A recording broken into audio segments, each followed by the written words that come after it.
shoots, he scores! Patrick Kane! Roenick from Zubov, he cuts it alone, stick handle, shoot, he scores!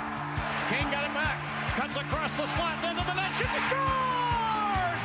A highlight reel goal all the way! Roenick over the line, shoots, he scores! Jeremy Roenick!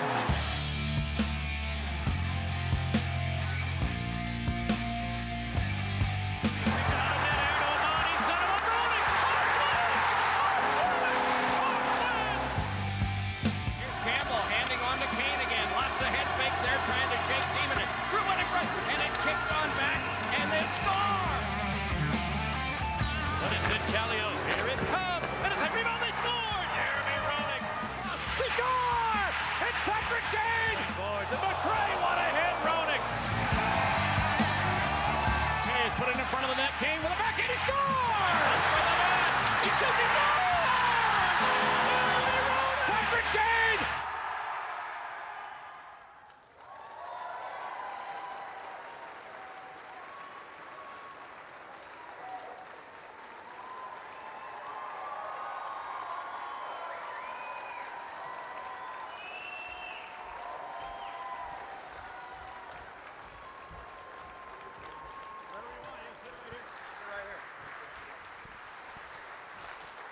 All right, good morning. Thanks for coming out to our panel today. Look at this, looks like a little fireside chat. But as you're well aware, we have the topic today is goal scoring.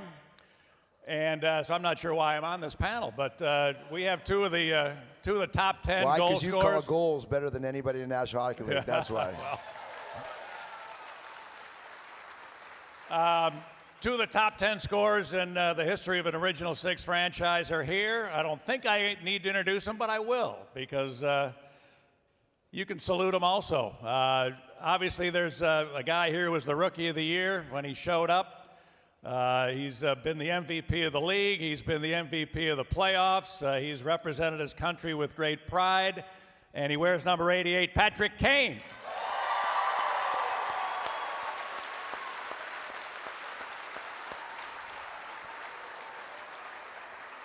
And the other guy, a great star from years gone by, he showed up in Chicago like a house on fire, and it stayed that way until he left.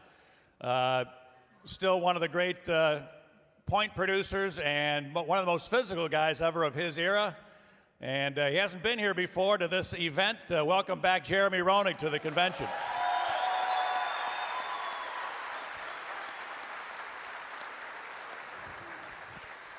So again, thanks for coming out to see us today, and we're here for you. So we'd like to hear from you. If you have any questions that we don't cover, we'd love to get into those.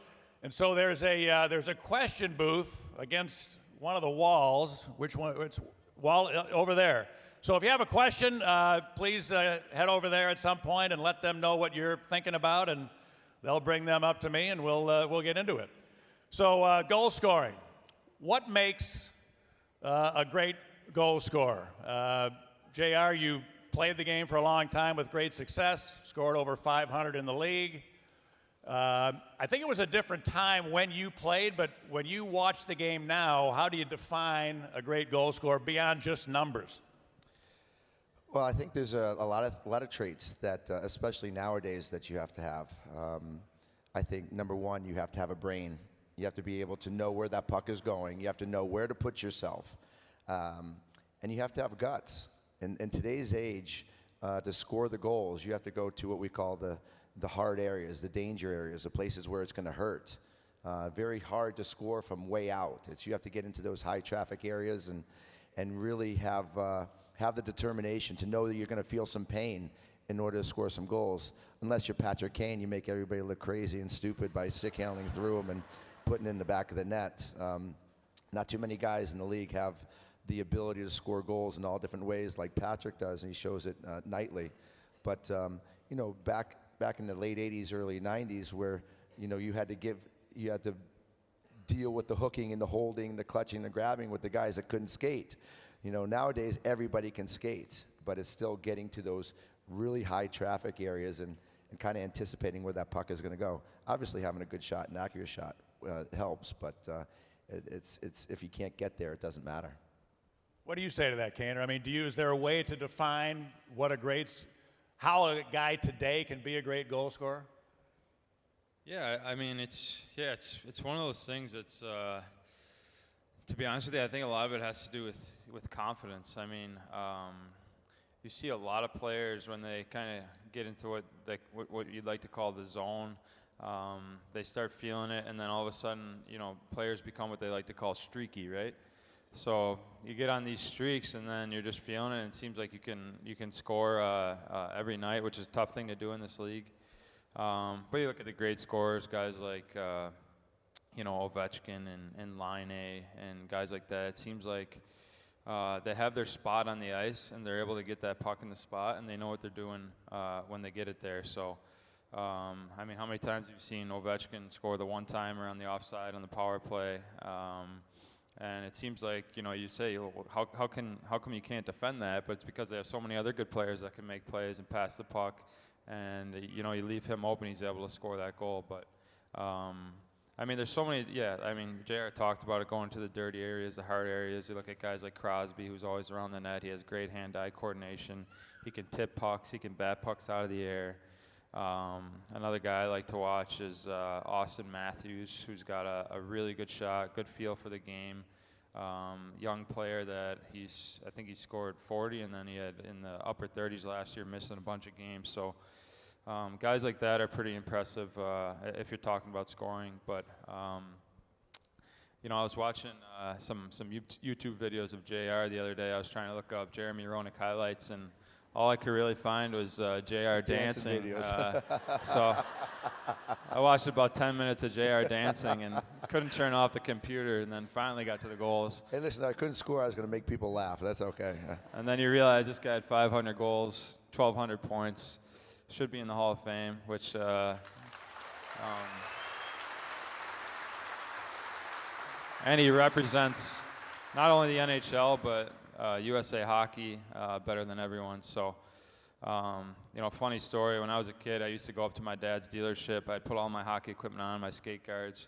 My dad would take me to the practice, and one of his salesmen said supposedly he played hockey with Jeremy Roenick in Boston growing up. So I thought that was like, the coolest thing. I was, 8, 9, 10 years old, and this guy's telling me Jeremy Roenick stories. And, here I am, 20 years later, 29, turning 30 this year.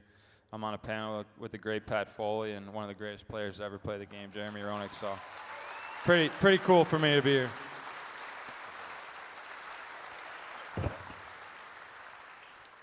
So Patrick mentioned some of the guys that impressed him in the league today.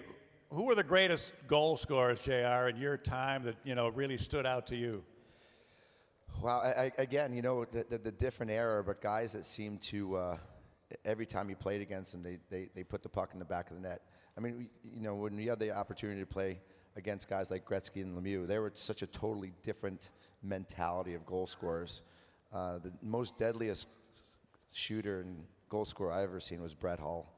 Watching him shoot a puck. You just talked about Patrick Laine and how he shoots the puck. Alex Ovechkin, the way he shoots the puck. Brett Hull had a shot that I've never seen. He still has the best goal that I've ever seen in life, and I don't think I'll ever see a goal like it. And it was in the 1991 Canada Cup practice. We're in Hamilton, and I was 21 years old, and we're shooting pucks after practice on a guy named Pat Jablonski, who really wasn't the best goaltender in the world, but still, he's a professional goaltender. So Hully's shooting one-timers, and he's making it look easy. And Chelly was on the far blue line, and Hully was in the far dot. And Chelly goes, "Hey, Hully, one-time this one." And he fires a slap shot as hard as he can right along the ice. And Hully just went, and it went right by the top corner on Jablonski. And everybody in the rink stopped, and Hully went up like this and just left the rink like this.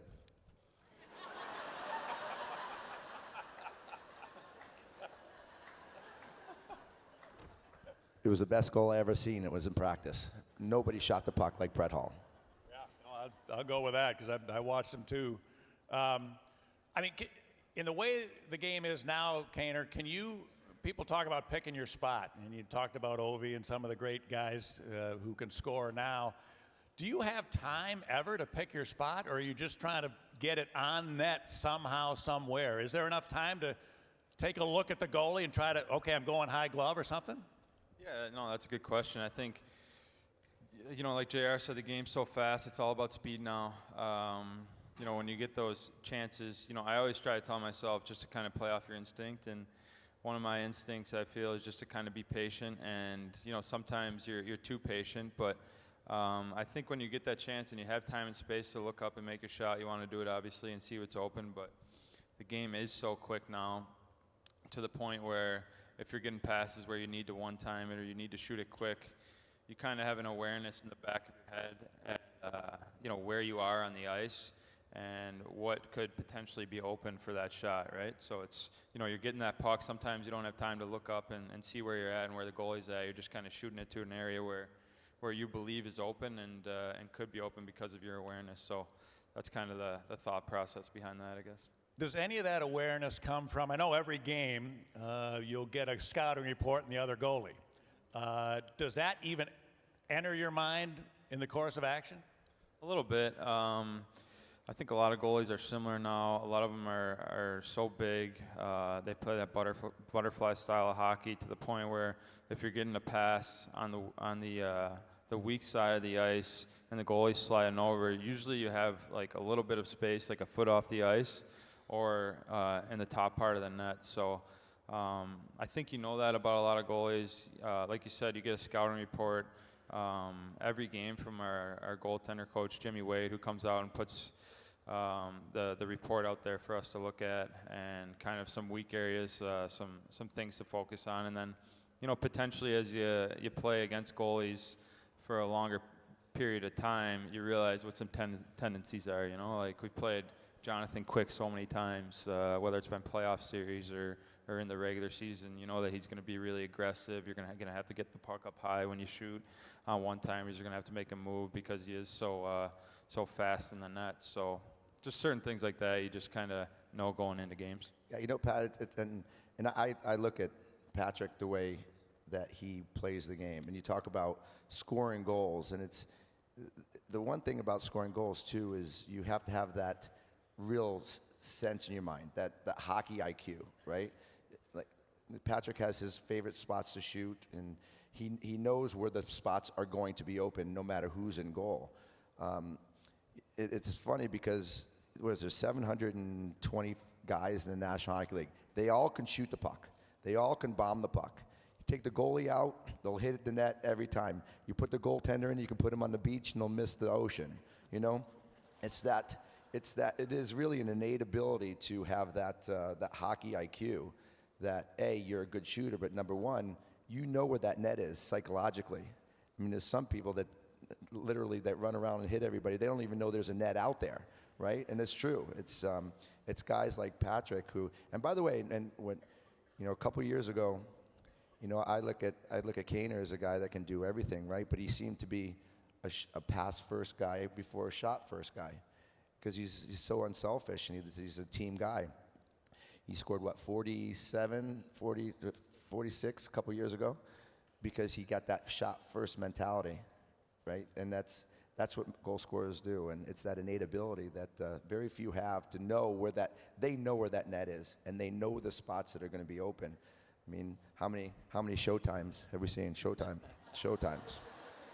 I love Showtime. Gives me a lot to talk about on television, trust me. So.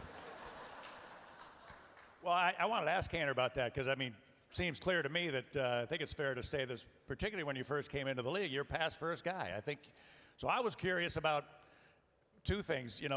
When did it sort of get into your mind that you need to shoot a little bit more than you would be doing typically just to maybe get people to back off and open some passing lanes? When did that happen, and how did it happen?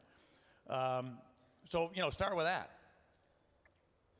Yeah, well, growing up, to be honest with you, I was more of a goal scorer than a pass first guy. And then, I came into the league, and the way I played the game, it just kind of seemed like, for whatever reason, I seemed to, hold on to the puck a little bit longer, and I tended to, bring more players towards me, and then ended up trying to find the open guy a lot. So it wasn't really like I was planning on doing that. It was just kind of the way I played the game. That's how it became. But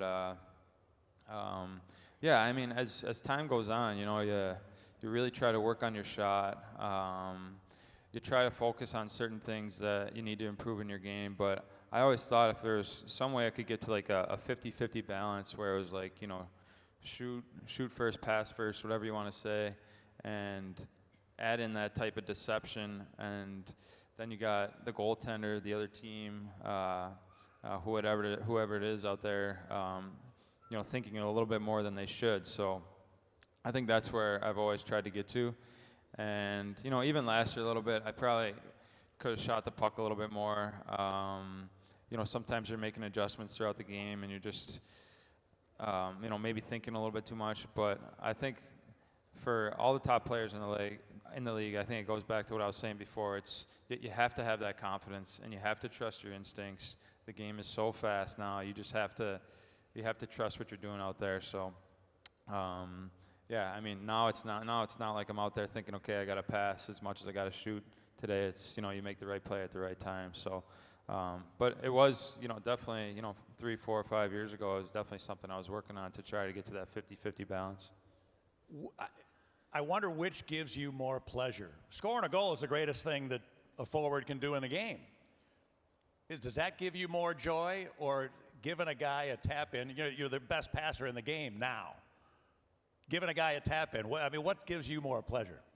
Hey, that's a good question. I mean, I've talked to my dad about it before too, and I was saying if there's one thing you could really experience in the NHL, it is scoring a goal. I mean, that adrenaline rush is nothing like you could ever imagine, replicate in anything that you do, and that's probably why I celebrate the way I do, like an idiot sometimes. But it's just that joy and that emotion and what you're feeling out there in that moment. And I mean, there's really nothing better than that. But at the same time, if you can ever, make a couple moves and find a guy in the back door, and you're able to set up a tapping goal or a one-timer goal, that's really a great feeling too. So, but like I said, scoring a goal is nothing is like nothing else. It's just you can't replicate that. I think it's the magnitude of the goal too.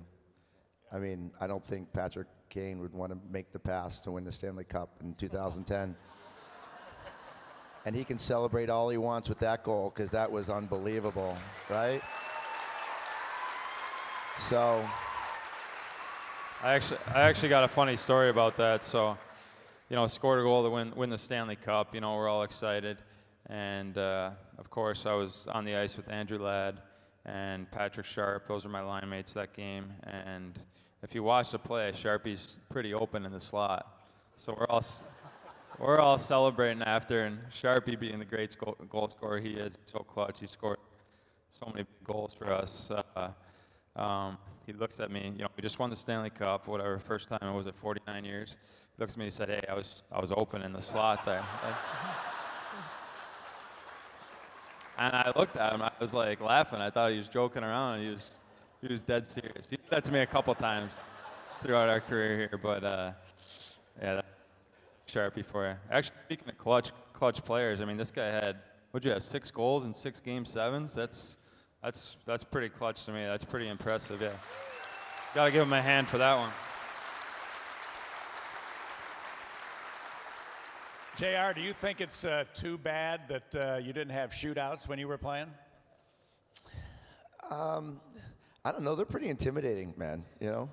They're some people have that keen ability on breakaways to have so much confidence going in there, but they're intimidating. I mean, because it's just you and the goaltender and 20,000 people, either ready to cheer you or ready to boo you. So, I mean, it's not too often in hockey where the stage is just you, for your team. So, I had a chance to have, I think, five shootout goals in my career, which, hey, it's good by me. But you watch a guy like Alex Ovechkin, one of the best goal scorers in the world, maybe ever, that we've seen in the game, and you put him in a penalty shot, he's going to miss 7, 8 out of 10, right? You put this guy in a penalty shot, he's going to embarrass a goaltender 9 out of 10 times.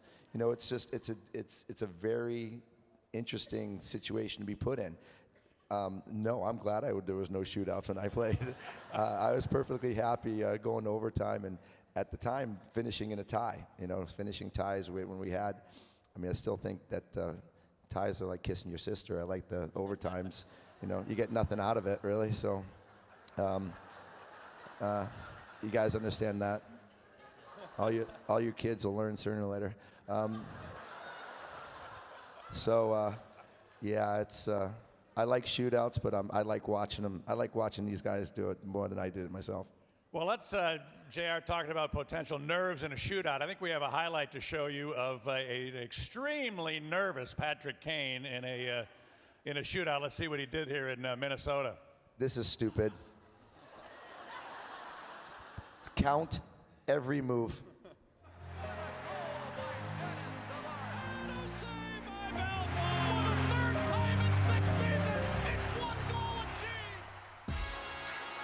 That's what Kaner does.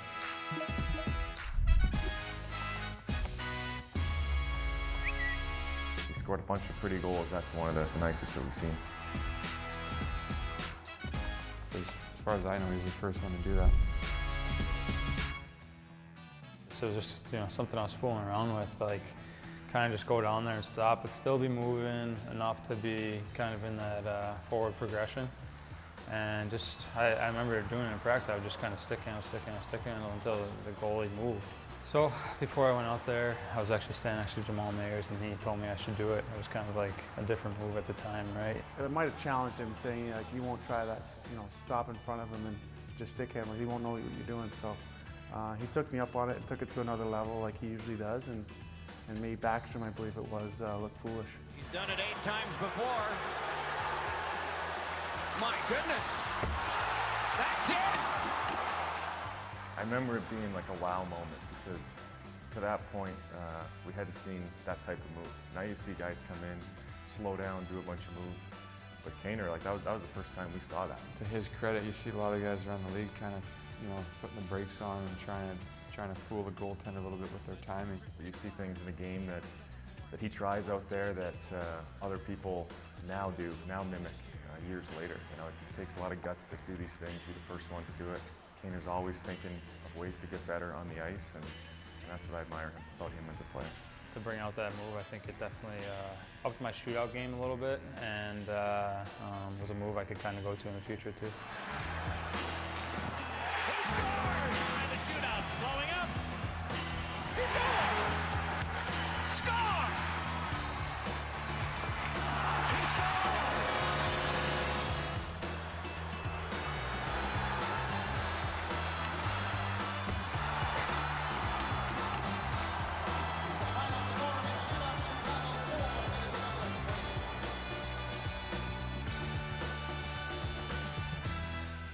I got a story about that goal. So I'm in the studio, and we're watching, and obviously when he's coming down, there's all eyes on the television, and he pulls that move, and there's about 10 people in the studio, and I jump up and I scream so loud, "Oh my God! Oh my God!" And I'm jumping all around the place. I said, "I've never seen a move like that," and I scared the heck out of Catherine Tappan, who was sitting next to me because I screamed so loud.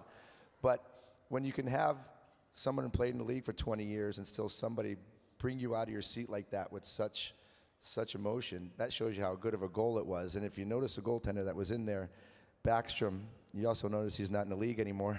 So. Well, he was in there for a little while, and then he think he's in wound up rehab. so far out of the net, the usher asked him if he had a ticket for that seat. Yeah. So.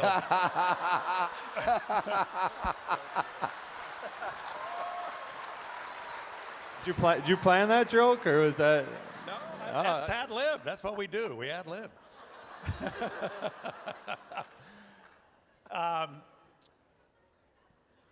JR, what goalie or goalies drove you crazy? I mean, who had your number? Well, I think Marty Brodeur had my number the worst because he was kind of one of those first goaltenders that kind of adapted the butterfly goaltender from Patrick Waugh. Patrick Waugh said he always owned me, the rings in his ears. I scored more goals on Patrick Roy than any other goaltender in the league, so you can hear my roar with him. He does have the cups, but Marty Brodeur, he played with you a lot. Like Marty Brodeur would literally, he was so confident in the net, and he was one of the bigger goaltenders at the time. And usually the goaltenders that we played against in the late 90s, they do the splits like this, right? I mean, those are easy shoots. Then all of a sudden you have this goaltender that had the butterfly, and it was new to us. But he would literally move out off the side of the net, and he'd give you the whole side of the net and just bait you into shooting. And as soon as you shot, he's going over there, and he'd catch it, and he'd go by, and he'd smile at you. And it was so frustrating. And then the guy who really frustrated me was Dominic Hasek, who we had here in the, when he first got here, and had the most unique style. He'd literally throw his stick away and play like a street hockey goaltender. You just never knew what he was going to do. You've seen him coming out of the net on breakaways, and he'd slide and tackle you, throw a stick at you. He was definitely one of the most frustrating goaltenders to play against because he was so unorthodox that for a guy who knew they were going to shoot, you never knew where he was going to be. So those are the two goaltenders that drove me nuts. By the way, if you had have tried his shootout move, I would have how pulled many both my pieces groins. would the puck be in by the time? My body too. I would have pulled both groins. There's no question about it. I would have fallen down and got another concussion. There's no. You have no idea the magnitude of the move that he pulled with his, his hands, his feet. I mean, you're right with how far Backstrom was out of that net. You don't see open net goals on a one-on-one that different. I would have hurt myself. I probably would have retired right afterwards. I would have hurt myself for sure. I want to ask you about a guy that you played with, JR, and I've been a pretty strong advocate for him getting in the Hall of Fame, which is Steve Larmer. I've always said that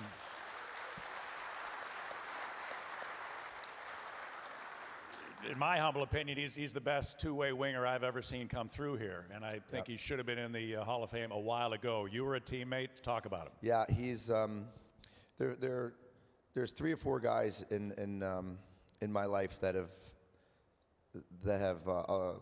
taught me to be a man, taught me to be a hockey player, taught me to be an NHL player, and how to play the game right, night in, night out. And Steve Larmer is right there. Him, Michel Goulet, Dennis Savard. They have a way about themselves. There's no arrogance whatsoever. It's all team. It's being a pro every single day. I mean, it's one of the things that I wish we could go back in time and Steve Larmer had the chance to break the games played record. It's his consistency every night. He played through pain. He played through injury. He played when he shouldn't have, all for the sake of the team. And when he got that puck on his stick, Pat, remember when he had those hands really close. Nobody knew whether he was going to pass or shoot, kind of like Patrick here. But he had a shot that was absolutely lethal and incredible. And then on the flip side, when he didn't have the puck, he was one of the most dependable players ever. I remember having chats with him on the bench and in the locker room, and he told me things that I still live by today. And there's no question that he should be in the Hall of Fame with what he's done as a player, winning a Stanley Cup, going to the Rangers, his games played, but just the fact of a leader. And he should join you in the Hall of Fame. Congratulations to you too. That's well deserved. So he should join you too with him. Thanks, Bud. Appreciate it. But to me, the other side of the game with Larms was what made him so special and so different. There's no numbers for this, but I can tell you, and you'd vouch for this, every defenseman that ever played with him knew that whenever you're in trouble in your own end, get it over to the right side. It will get out every single time. He was a left-hand shot playing the right side, and he just had an incredible knack for relieving pressure. Even if it was just dump out, it was going to get out. Usually he'd carry it out, but one way or another defensively, he was unbelievable. Little things in the game that make you so good that nobody notices except his own teammates. So that's a great point. And 2 things. One is the press didn't become enamored with him because he was one of those guys. He was not interested in attention. when the game was over, he was out of the locker room in 10 minutes. I don't know if he showered, but if he did, nobody showered faster than he did because he was gone. By the time the press came in, he was out of there. And by the time he and his teammates were answering questions, he might have been having a beverage somewhere. Well, he knew I was going to take all the air out of the room anyway with the media. So. Yeah, so he was he's a special guy, and off the ice, really important to, as JR told you. So, I hope he gets his due recognition at some point. So on that topic, I want to ask Kaner about a guy who will be in the Hall of Fame on the first ballot, which is Marian Hossa. And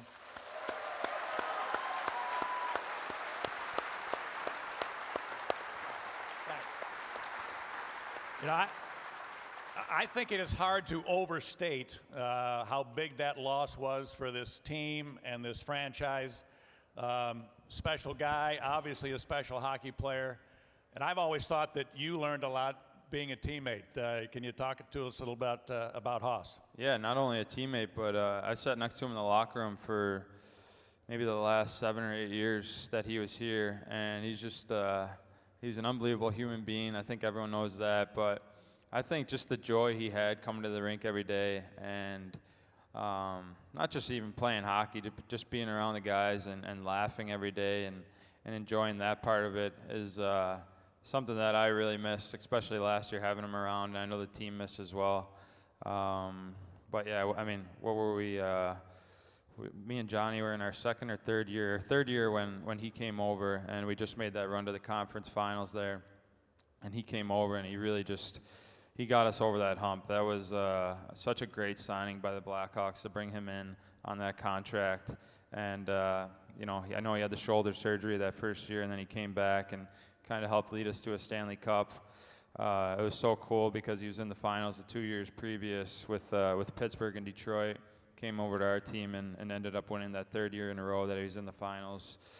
Johnny handed him the cup first, and it was pretty special to see his emotion and how much he wanted to win, and went on to win 3 Stanley Cups. Pretty amazing, a guy like that. Doesn't get any recognition for the Selke ever because he was so good on the penalty kill. He scored so many shorthanded goals. One of my favorite clips or something that I watched happen in a game, him and Pavel Datsyuk, who are 2 of the greatest players ever to strip you from behind and take away the puck. I think Datsyuk stripped Hossa and was kind of going up the ice, and Hossa back checks, that big, long, powerful stride he has, so low to the ice, strips him right back and takes it back. It was like 2 guys that you watch doing that for so long, do it to each other. It was pretty cool to see on the bench, and then I'm sure it's somewhere online or something. But yeah, great human being, great teammate, great two-way player. And then you add in that he scored 500 goals as well. Big time playoff performer too. So we miss him for sure around here, and definitely missed his absence last year.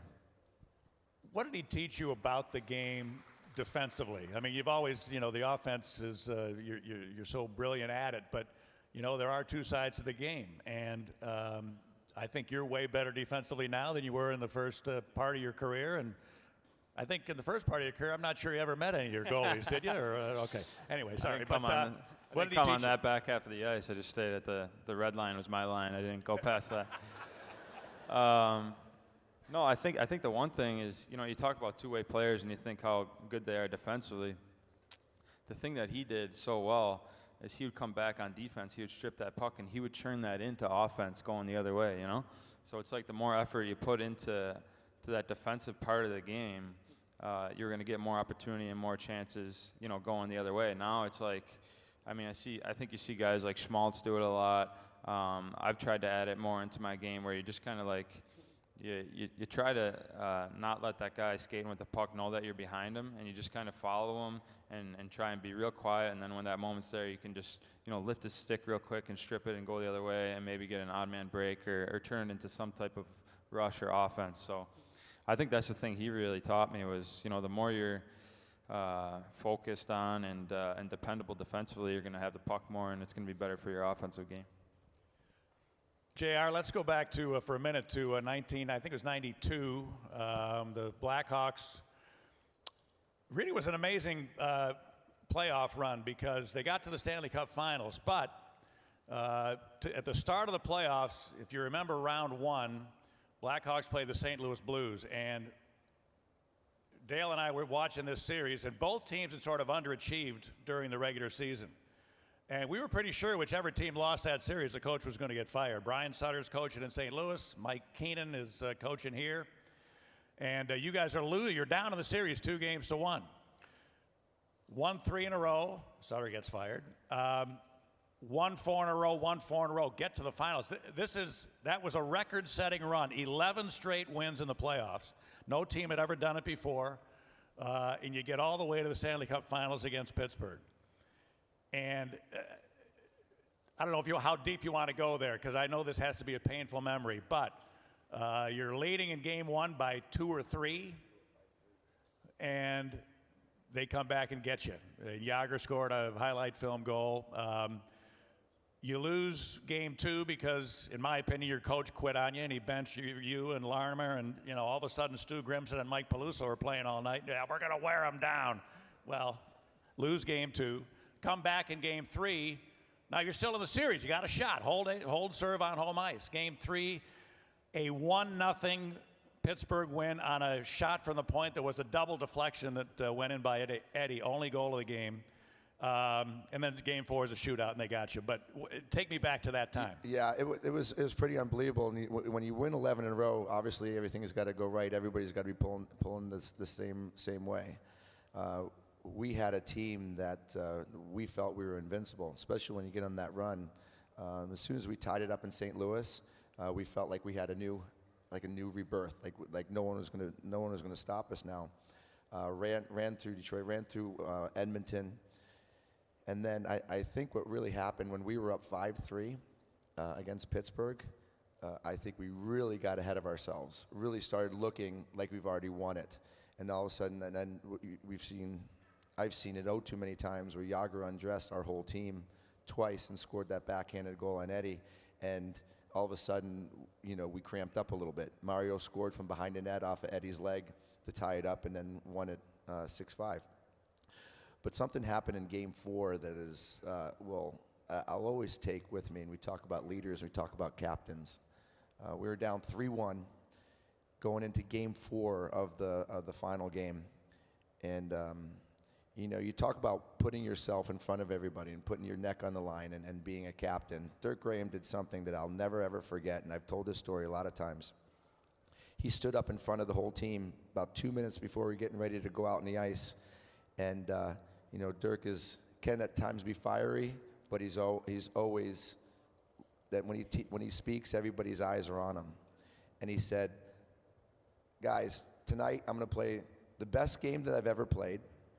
And I'm going to play the best game that you guys have ever seen me play. And I swear to you, I will never play a game as good as I'm going to play. And how many of you guys are going to come with me and get one on the board? And everybody got up fired.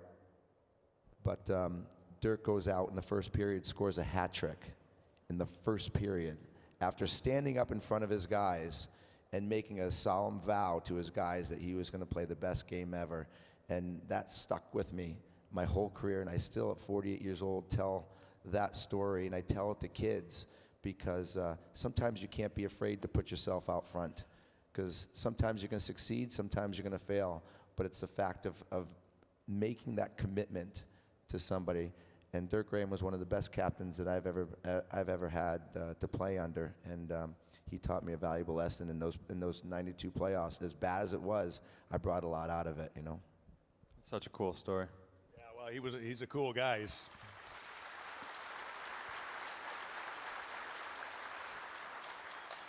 To get all the way to the finals, JR, like you guys did, and to not win, I assume it takes something out of you. It takes a lot out, and you get so close, and Patrick can tell you how hard it is to win a Stanley Cup. I mean, you play 82 games, you play every other night for 2.5 months in the playoffs, you get beat up. You have to win 16 games.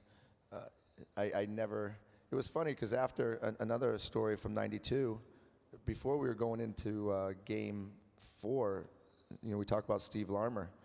Larms said, listen, we got to get this thing done. We got to come back in this. You never know if we'll ever have a chance to do this again. And I laughed at him. I'm like, I'm on one of the best teams in the history of the game, and the best team I've ever been on. I'm going to be in Stanley Cups, year after year. Never made it back to the Stanley Cup again. 92 was my only shot.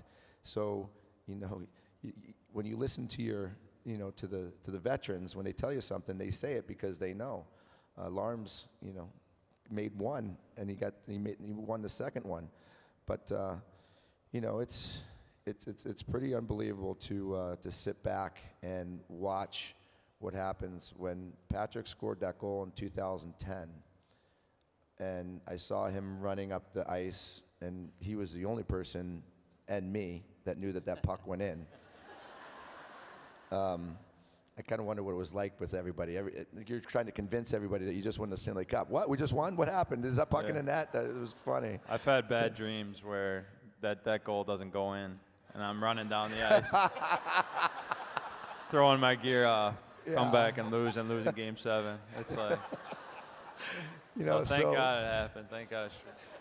So when Patrick scored that goal, I'm sitting up in the booth, and actually the Blackhawk brass was in the suite that was right next to me, and I was this close to literally jumping into the box, thinking I'm still part of the organization. Because listen, when you bleed and sweat and give everything for that jersey, and you love that jersey so much, and you fail to win for your city, you fail to win for your team, when you finally see that cup go over that crest, it hit me like a ton of bricks.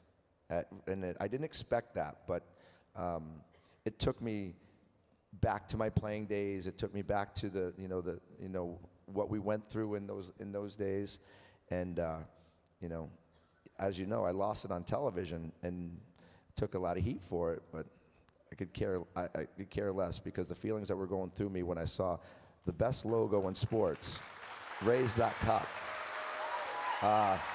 it was something. You know what?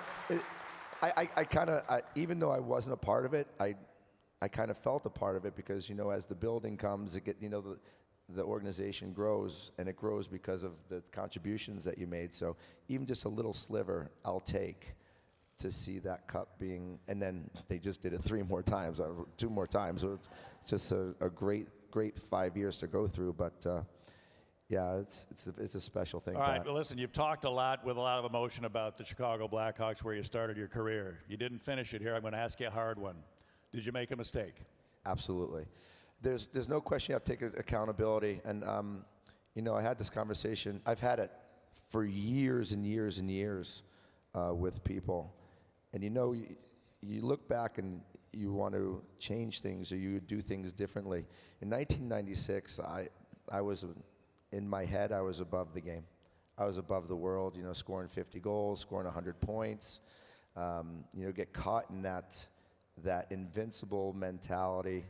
And, as a young kid, sometimes, I think we can all agree, when you get handed lots of fame, it can get to your head, and you look back, and sometimes you lose the respect of the powers that be. You lose respect of the team, of the way the team's going, or, to tell you the truth, the way the boss wants it to be played, and you have to respect that. And it took me a long time, almost to the bottom of my career in 2004, 2005, where you sit back and you think about where you made your mistakes. And my ego got so big, and the things that came out of my mouth became very, I think, spiteful. And I have to take a lot of responsibility for probably the toughest day of my life. And it's the first time that I've been literally cast out, saying, we don't want you. And it started a kind of a downward turn, and luckily I was able to pick it up at the end of my career. But you look back and you say, if you can change one thing, I would have changed, quiet it down, respect the way that things are done, respect the process, and wait your turn. And I think if I would have done that, I think things would have turned out a lot different. Well, that's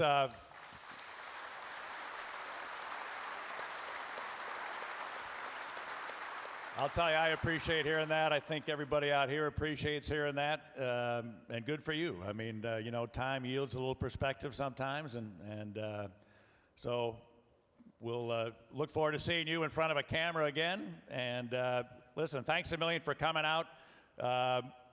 We hope you have a great weekend. Thanks for listening to our stuff, and we look forward to seeing you soon. So how about it for one of the great players in the game right now, Patrick Kane, and one of the greatest Blackhawks, Jeremy Roenick.